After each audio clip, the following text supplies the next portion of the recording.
I'm Ken Levine, I'm the creative director of Irrational Games, and we're here to tell the world about Bioshock Infinite.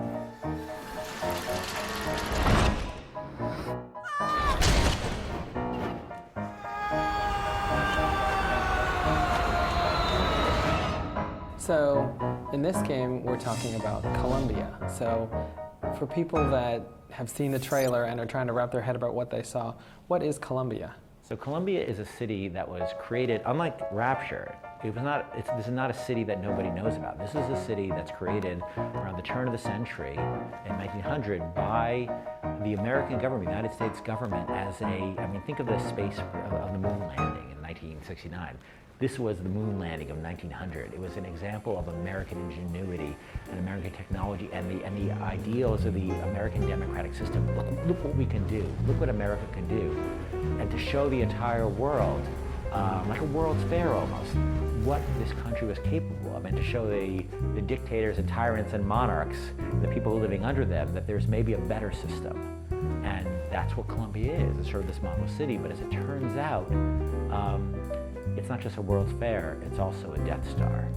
And things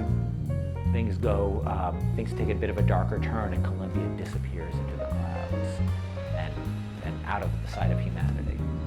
And so who are you, the player, in this game? Because how does the story of Columbia kind of coincide with who you are as a player? So in this game, you are a character named Booker DeWitt, and unlike Bioshock 1, you're not a cipher. You're not sort of a nameless nobody. Because we felt we had sort of done that already. We really want to give you a strong identity. You hear yourself actually talk in the game. You hear yourself talk to other characters. You hear yourself. You drive a lot of your own directives as well, rather than just receiving everything over a radio with somebody telling you where to go. And you're a former Pinkerton agent. You're a sort of a kind of a shady character, but you're a guy who gets things done, and you're contacted by this man who wants you to find this woman, Elizabeth, who has been in prison for 15 years or so. And it turns out she's in the city of Columbia, and this guy knows how to get to her. So for Bioshock fans, what's back? What are the things that they'll instantly key off of? I think the things that they'll key off of, it's a first-person shooter.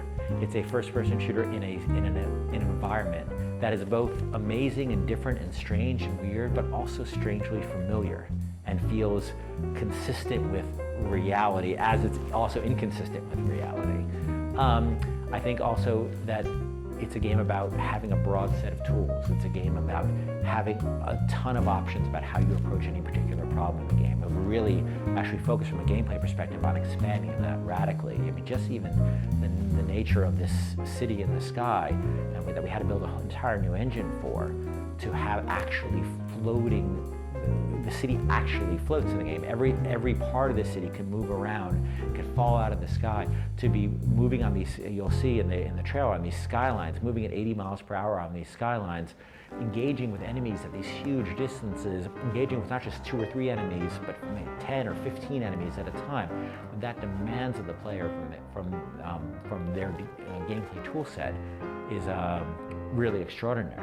And we think that that's core in Bioshock. Those elements are core, that you have this broad tool set, that you're asked to try different things. You're asked to come up with your own strategies, and you're doing it in this environment that is weird, but also strangely believable.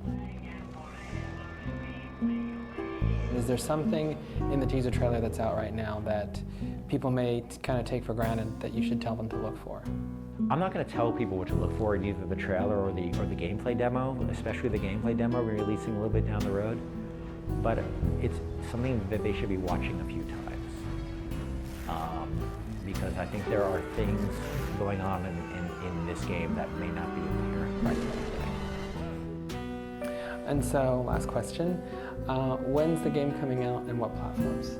You can find Bioshock Infinite in 2012 on PC, Xbox 360, and PS3.